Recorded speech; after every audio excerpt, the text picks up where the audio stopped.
Raghava Lawrence ఈ పేరు గురించి ప్రత్యేక పరిచయం అవసరం లేదు. తమిళంతో పాటు తెలుగులో కూడా ఎన్నో సినిమాల్లో నటించడమే కాదు, డాన్సర్గా, నిర్మాతగా, దర్శకుడిగా ఎంతో మంచి పేరు సంపాదించుకున్నారు రాఘవ లారెన్స్. నటుడిగా, దర్శకుడిగా, కొరియోగ్రాఫర్గా, సామాజిక వ్యక్తిత్వం ఉన్న ఓ మంచి మనిషిగా ఎన్నో రంగాల్లో ఎందరి మనసులో గెలుచుకున్నారు రాఘవ లారెన్స్.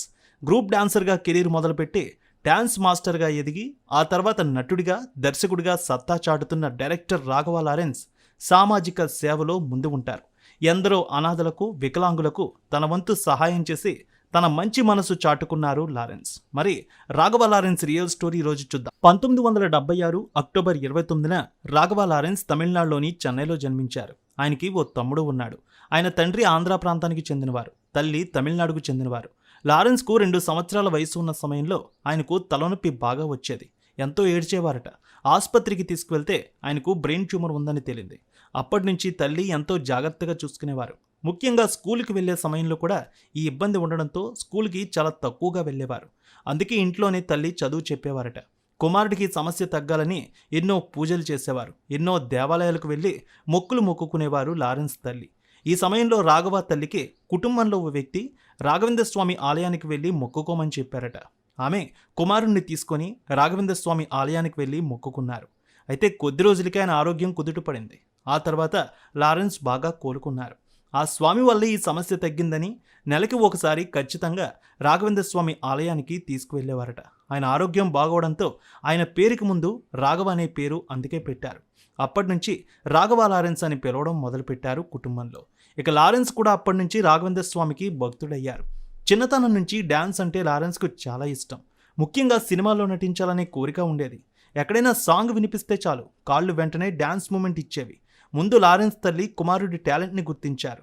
ముందు సినిమాల్లోకి పంపించాలని భావించారు. కానీ వారి ఆర్థిక పరిస్థితి అంతంత మాత్రమే.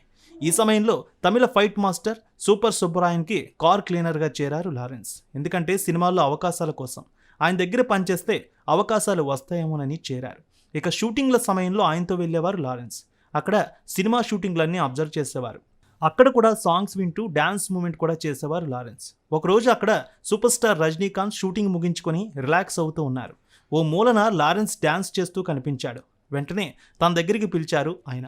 వివరాలన్నీ అడిగి తెలుసుకున్నారు. ఏం చేస్తూ ఉంటావని అడిగారు. నేను పలానా ఆయన దగ్గర పనిచేస్తున్నానని చెప్పాడు. అయితే సినిమాల్లో కూడా ప్రయత్నాలు చేస్తున్నాను సార్ అని రజనీకాంత్కి చెప్పాడు.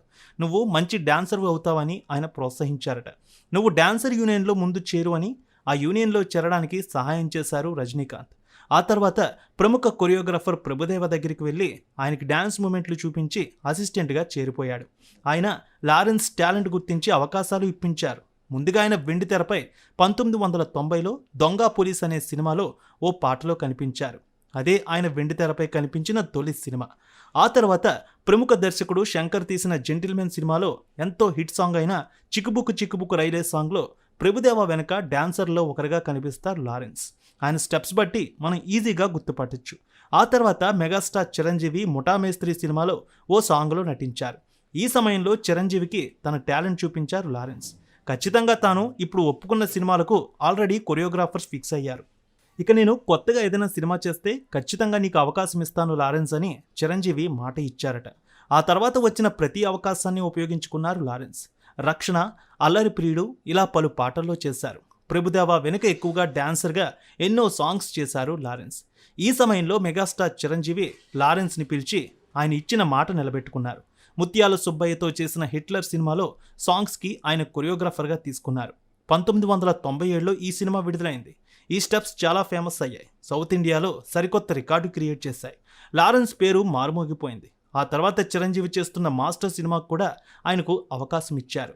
ఆ తర్వాత నుంచి ఆయనకు పిలిచి అవకాశాలు ఇవ్వడం మొదలుపెట్టారు దర్శక నిర్మాతలు.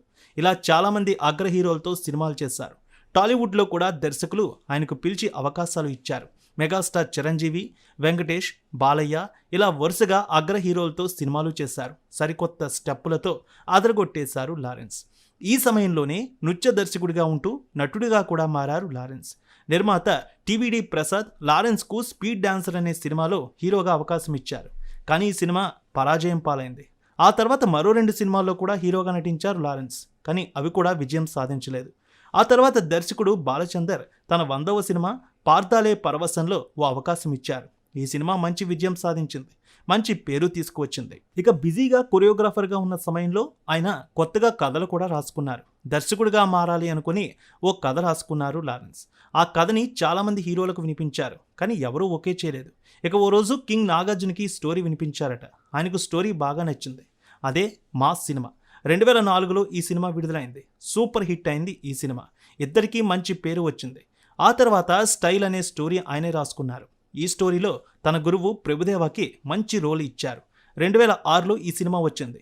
ఇది కూడా సూపర్ హిట్ అయి ఘన విజయాన్ని ఇచ్చింది. ఆ తర్వాత ముని, డాన్ సినిమాలు చేశారు. పార్దానే రాణిజిత్, అలాగే పార్దాలే పరవశం, అర్పుదాం, తెండ్రాల్, పాండి, రాజాదిరాజా, ఇరుంబుక్కొట్టై మృత్యసింగం, ముని 2, కాంచనా 2, అలాగే ముని 3, గంగా, ముని 4, శివలింగ ఇప్పుడు సినిమాలు చేస్తున్నారు. వరుసగా ఇలా ఎన్నో అద్భుతమైన సినిమాలు చేస్తున్నారు ఆయన. అయితే కొరియోగ్రాఫర్గా ఆయనకు మంచి పేరు తీసుకువచ్చిన సినిమాలు ఒక్కసారి మనం పరిశీలించినట్లయితే జెంటిల్మెన్, అజయ్ పిల్, ముఠామేస్త్రి, చిన్న మేడం, అమర్కలం, ఉన్నాయ్ కొడు ఎన్నై తరువేన్, క్షేమంగా వెళ్ళి లాభంగా రండి, చాలా బాగుంది, తిరునెల్వేల్, అసుర, వరుషమెల్లం వసంతం, రోజాకూటం, బాబా, నిన్నే ఇష్టపడ్డాను, సత్యం, తిరుమలై, మాస్, పెనసింగం, కథై తిరక్కత్ వాసం ఇయక్కం ఇలా ఆయనకు నృత్య దర్శకుడిగా మంచి పేరు తీసుకువచ్చాయి. ఇక సినిమాల్లో నటిస్తూనే డ్యాన్స్ కొరియోగ్రాఫర్గా కూడా చేస్తూ మంచి పేరు సంపాదించుకున్నారాయన. ఇలా మెగాస్టార్ చిరంజీవి, నాగార్జున, బాలయ్యతో పాటు ప్రభాస్, ఎన్టీఆర్తో కూడా పలు సినిమాలు చేశారు. ఎన్టీఆర్తో ఆది, అల్లరి రాముడు, నాగా, సాంబా, నరసింహుడు కూడా చేశారు. రుద్రుడు అనే సినిమాతో మన ముందుకు వచ్చారు లారెన్స్. తాజాగా చంద్రముఖి సిరీస్లో భాగంగా చంద్రముఖి 2 సినిమాతో మన ముందుకు వచ్చారు లారెన్స్. ఇక లారెన్స్ జీవితంలో ముఖ్య ఘట్టాలు చూస్తే ఆవడి అంబత్తూరు మార్గంలో ఉన్న తిరుమల్లై వయల్ అనే ప్రాంతంలో రాఘవేంద్ర స్వామి బృందావనం ఆలయాన్ని నిర్మించారు లారెన్స్. ఈ ఆలయం 2010 జనవరి 1న ప్రారంభమైంది. 2015లో భారత మాజీ రాష్ట్రపతి అబ్దుల్ కలాం మరణించిన తర్వాత ఆయన పేరుతో ఒక సేవా సంస్థను ఏర్పాటు చేశారు. ₹1 విరాళం కూడా ఇచ్చారు. కొరియోగ్రాఫర్గా 4 ఫిలింఫేర్ అవార్డులు, 3 నంది పురస్కారాలు సాధించారు. తను ఎంతగానో ఆరాధించే రాఘవేంద్ర స్వామి గుడి ఎదురుగానే తన తల్లికి కూడా గుడి కట్టించి ప్రేమను చాటుకున్నారు. అంబత్తూరులోని కొన్నేళ్ల క్రితం లారెన్స్ నిర్మించిన రాఘవేంద్ర స్వామి ఆలయ ప్రాంగణంలోనే ఈ నిర్మాణం జరిపారు. రాజస్థాన్లో తయారు చేయించారు తల్లి విగ్రహాన్ని. 13 అడుగుల గాయత్రీదేవి విగ్రహాన్ని ప్రతిష్ఠించి ఆ కిందనే లారెన్స్ తల్లి విగ్రహాన్ని కూడా ప్రతిష్ఠించారు. అంతర్జాతీయ నేర నిరోధక సంస్థ, మానవ హక్కుల సంఘం కలిసి లారెన్స్కి గౌరవ డాక్టరేట్ను కూడా ప్రకటించాయి. లారెన్స్ సామాజిక సేవా కార్యక్రమాల్లో కూడా ఎంతో చురుగ్గా పాల్గొంటారు. ఆయన ఎంతోమంది అనాథలను, వికలాంగులను, అందులను చేరదీసి వారికి ప్రత్యేకంగా ఆశ్రమాలను ఏర్పాటు చేసి వారి బాగోగులు చూసుకుంటున్నారు. ఎవరికైనా కష్టం వచ్చిందని తెలిసినా, సమస్యల్లో ఉన్నారని తెలిసినా వారిని ఆదుకుంటారు ఆయన టీం ద్వారా. తన చారిటబుల్ ట్రస్ట్ ద్వారా రాఘవ లారెన్స్ కొన్నేళ్లుగా సేవా కార్యక్రమాలు చేస్తున్నారు. ఇప్పటి వరకు 150కు పైగా చిన్నారులకు ఓపెన్ హార్ట్ సర్జరీలు చేయించారు లారెన్స్. అనాథ పిల్లలకు తన శక్తి మేర సహాయం అందిస్తున్నారు. కేరళ వరదల నేపథ్యంలో ₹1 విరాళం అందించి తన పెద్ద మనసు చాటుకున్నారు. తమిళనాడు వరదల సమయంలో కూడా సహాయం అందించారు. ఆయనకు తమ్ముడు ఎల్విన్ ఉన్నారు. లత అనే ఆమెను వివాహం చేసుకున్నారాయన. ఆయనకు 2 పిల్లలు. లారెన్స్ చారిటబుల్ ట్రస్ట్ దీని ద్వారా సహాయ కార్యక్రమాలు చేస్తూ ఉంటారు. 60 మంది పిల్లలను దత్తత తీసుకుని పెంచుకుంటున్నారు. వారి బాగోగులు, చదువు అన్నీ ఆయనే చూసుకుంటున్నారు. అనాథ పిల్లలకు ఆశ్రయం ఇచ్చి చదువు చెప్తున్నారు తమిళనాడులో. అమ్మకు గుడి కట్టిన మొదటి వ్యక్తి కూడా ఆయనే సినీ ఇండస్ట్రీలో. ఇక ఆయనకు వచ్చిన పురస్కారాలు చూస్తే ఫిలింఫేర్ అవార్డ్స్ సౌత్లో అన్నయ్య, పార్దాలే పరవశం, ఇంద్ర, స్టైల్ వీటికి 4 ఫిలింఫేర్ అవార్డులు అందుకున్నారు. నంది పురస్కారం ఉత్తమ నృత్య దర్శకుడిగా అన్నయ్య, ఇంద్ర, స్టైల్ సినిమాలకు అందుకున్నారు. ఎడిసన్ అవార్డుని, మనిదానయం అవార్డుని అందుకున్నారు. అసాధారణ ప్రదర్శన ఇచ్చినందుకు ముని 3, గంగా సినిమాకు కూడా ఎడిసన్ అవార్డు అందుకున్నారు. ఇక లారెన్స్ ఆస్తులు, రెమ్యునరేషన్ చూసినట్లయితే ఆయనకు తమిళనాడులోని 2 ఖరీదైన ఇళ్ళు ఉన్నాయి. ఖరీదైన 3 కార్లు కూడా ఉన్నాయి. ఆయన సంపాదనలో 30% వరకు సమాజ సేవకే ఖర్చు చేస్తారు. ₹1 సహాయం ఇప్పటికే అందించారు. ఆయన ఆస్తి సుమారు 40 నుంచి 50 కోట్ల రూపాయల వరకు ఉంటుందని చెబుతారు. ఆయన రెమ్యునరేషన్ ₹1 నుంచి ₹5 కోట్ల వరకు ఉంటుందని కోలీవుడ్ టాక్. ఎంతో గొప్ప వ్యక్తిగా, హీరోగా, కొరియోగ్రాఫర్గా, నటుడిగా, దర్శకుడిగా సౌత్ ఇండియాలో ఎనలేని క్రేజ్ సంపాదించుకున్నారు రాఘవ లారెన్స్. వచ్చే రోజుల్లో కూడా ఆయన మనల్ని ఇలానే అలరించాలని, మరింత మందికి సహాయం చేయాలని, ఆయన నిండు నూరేళ్లు సంతోషంగా ఉండాలని మనం కూడా కోరుకుందాం.